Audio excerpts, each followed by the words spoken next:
Hey there, physics students. So in our last target, we talked about position versus time graphs, and we've talked about velocity versus time graphs. And we've learned how to find the velocity or the acceleration or the displacement or the time using either a graph or an equation. And now what we're going to do is we're going to go ahead and we're going to talk about some other equations that we call the kinematic equations. Okay. Kinematic means having to do with motion. So the kinematic equations, you can call the equations of motion. Right, so these are equations that describe the motion of objects, and our target is to be able to use these kinematic equations to solve problems. So let's go ahead and let's take a look at the kinematic equations, and let's talk about how we use them to solve some problems. Alright, so as I mentioned a minute ago, the kinematic equations, or the equations of motion, are equations that describe the motion of objects, right? There's 4 of them we're going to talk about here. They're derived from the graphs of position versus time and velocity versus time. And right now, I'm not so interested that you can derive these equations from those graphs as I am interested in you can use them to solve some problems. So we're going to take a look at what are these 4 equations and how do we use them to solve problems. Okay, so here you go. Here are the 4 kinematic equations that we're going to talk about. 4 equations of motion. And let's talk about each one just kind of briefly, and then we'll talk about how do we solve problems using them. Okay, so the first one you can see up here, it says VF equals VI plus AT. Now, let me just a second about time here. Up until this point, we've called it delta T for the change in time. But, somewhere around this point, we just kind of drop the delta and say T. We're all smart. We all understand that time is how much time has passed. We still say delta X, but, time is T, usually. Okay. Anyway, VF equals VI plus AT tells you can find the final velocity by taking the initial velocity and adding the acceleration times the time. Okay. The second equation here says delta X equals VIT plus 1/2 AT squared. Tells you can find the displacement by taking the initial velocity times the time plus 1/2 times the acceleration times the time squared. Now the 1/2 in this equation does not count towards significant figures. It's more like a counted number, right? So look at the other numbers in there for your significant figures, not the 1/2. Same is true of any number that's already part of a formula. The third equation here says VF squared equals VI squared plus 2A delta X. So the final velocity squared equals the initial velocity squared plus 2 times the acceleration times the displacement. And finally, the fourth equation, it says delta X equals 1/2 times the sum of the VI plus VF times time. So displacement equals 1/2 the sum of the initial velocity and the final velocity times the time. Right. So there are your 4 kinematic equations that we're going to use to solve problems. Let's take a look at a problem, and let's take a look at the strategy that we use to go about solving it using these kinematic equations. Okay, here's a pretty simple problem for us to take a look at and talk about strategy that we use to solve it. This problem here, it says Georgia is jogging with a velocity of 4 meters per second when she accelerates at 2 meters per second squared for 3 seconds. How fast is Georgia running now? So what we're going to do is we are going to make a list of all of the numbers that they told us in the problem, as well as what we're looking for. And then we're going to pick an equation to use based on that. So let's take a look at the problems here. Let's make a list. Now, I know some of you might want to try to solve the problem without showing your work, and we're all smart. We can all do that sometimes, but we can't all do that all the time.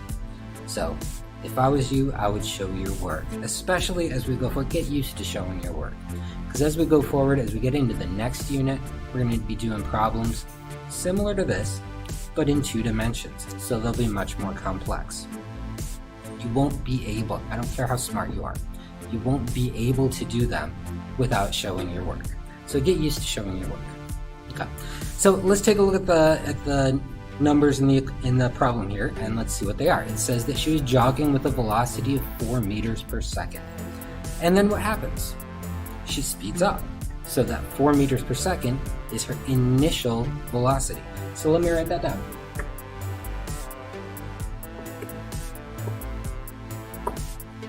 her initial velocity is 4 meters per second. And then the problem tells me that she accelerates at 2 meters per second squared. So what is that? That's the acceleration. Okay. It tells me that she does this acceleration for 3 seconds.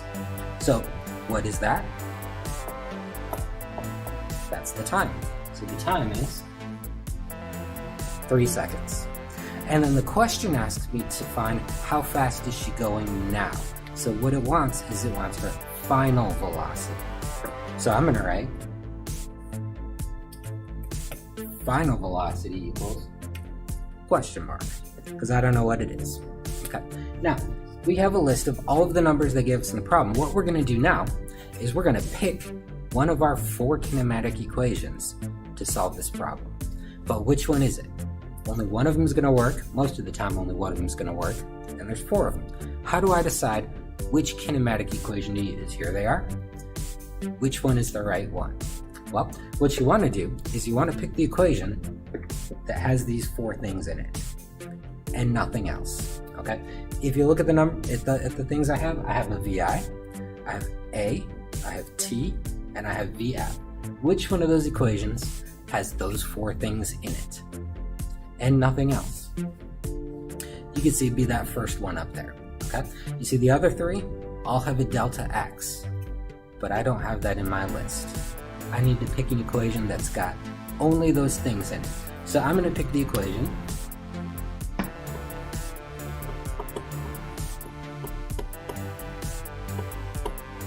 VF equals VI plus AT. Okay. Now what we're going to do is we're going to put those numbers into that equation. We're going to substitute them in there, and we'll solve the equation. So do I know VF? I don't. That's what they asked me to find. Do I know VI? Yes, it's 4. Do I know A? It's 2. And do I know T?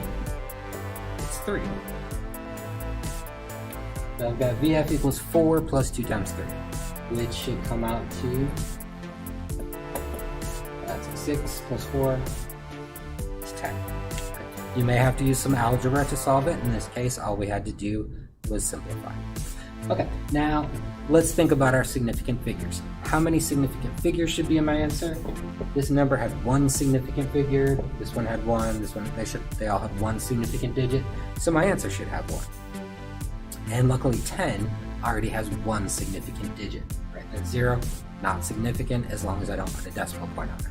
So my answer is 10, and what unit should I put on my answer? This is a velocity, so then my units are going to be meters per second. So there is that problem, right? Okay. Keep in mind the problem solving process. First, make a list of all the things they told you and what they asked you to find. Then pick an equation that's got those things in it and nothing else. Substitute your numbers into that equation and solve it. Not too terribly difficult, right? Okay, as we look at these problems, a lot of times people who write physics problems like to write in things that are sometimes a little bit tricky. Sometimes they tell us some numbers without telling us some numbers. Okay? Sometimes you have to read some things into the language. Okay, for example, if a problem tells me that an object starts from rest, then they've told me something. They've told me a number without telling me a number. If they tell me that the object starts from rest, what they've told me is the initial velocity, VI, is 0. Similarly, they could tell me that an object comes to a rest or comes to a stop, in which case they've given me another number without giving me a number. They've given me VF, the final velocity, is 0. And then in some problems, if I have an object that is, say, thrown straight up in the air or drops straight down from the ground, okay?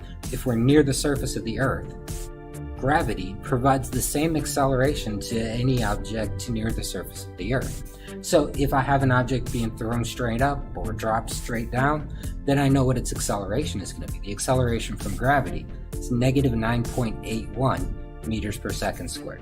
I think that's the first time we've seen that number so far. This is going to be a very important number for us in physics, the acceleration from gravity near the surface of the Earth.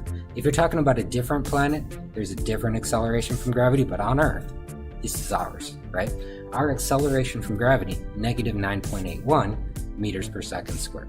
So if you have a problem that you can reasonably assume is taking place near the surface of the Earth, and it's an object that's either thrown straight up or dropped straight down, then you know its acceleration. It's negative 9.81 meters per second squared. So sometimes be careful with the wording in problems. Watch out for numbers that they told you without telling you a number. Let's look at a problem that might have one of these numbers that they gave us without telling us, right? Here's a problem. It says a ball rolling down a hill was displaced 19.6 meters while uniformly accelerating from rest. If the final velocity was 5.00 meters per second, what was the rate of acceleration? Okay. So the first number they gave me there, it said 19.6 meters. What is meters? What is that? That is a displacement. So that's delta x. I'm going to write delta x is 19.6 meters. Okay. Now, the next number they gave me without telling me, right? It said that it was accelerating from rest. So if it's from rest, what does that mean? That means that the initial velocity was 0. Okay, and then it tells me the final velocity. It says the final velocity was 5.00 meters per second. Final velocity, 5.00 meters per second. And the question asked, what was the rate of acceleration? So they're asking me, find the acceleration. Okay. So now what we got to do is we got to look at our numbers and we got to pick an equation. Which equation should I use to solve the problem? Okay, I need one that's got delta x, vi, vf, and a. So let's take a look at those and see which equation should we use to solve that. I am going to pick this one here. Vf squared, I'm going to write it down. Vf squared equals vi squared plus 2a delta x. You can see that one's got all the things we have listed and none of the things we don't have listed. So we have a delta x, we have vi, we have vf, and we have a, which is what we're looking for. Okay, let's substitute those numbers into the equation and then we'll solve it. So do I know vf? It's 5.00. 5.00, don't forget the squared. Do I know vi? That's 0. 0 squared, which is just 0, plus 2. Bear in mind that 2 is part of the equation and we don't count it for significant digits. So 2 times a, I don't know a, so a times delta x, which is 19.6. Okay, let's simplify things a little bit. 5 squared is 25. We needed to have 3 significant digits. So I'm going to put 25.0, 3 significant digits. 0 squared is just 0. And then 2 times a times 19.6. 2 times 19.6 should be 39.2. And we've got that a in there still, right? Okay. And now all we have to do is divide and solve the equation. So we'll divide both sides by 39.2. A will come out to B. Let me grab my calculator.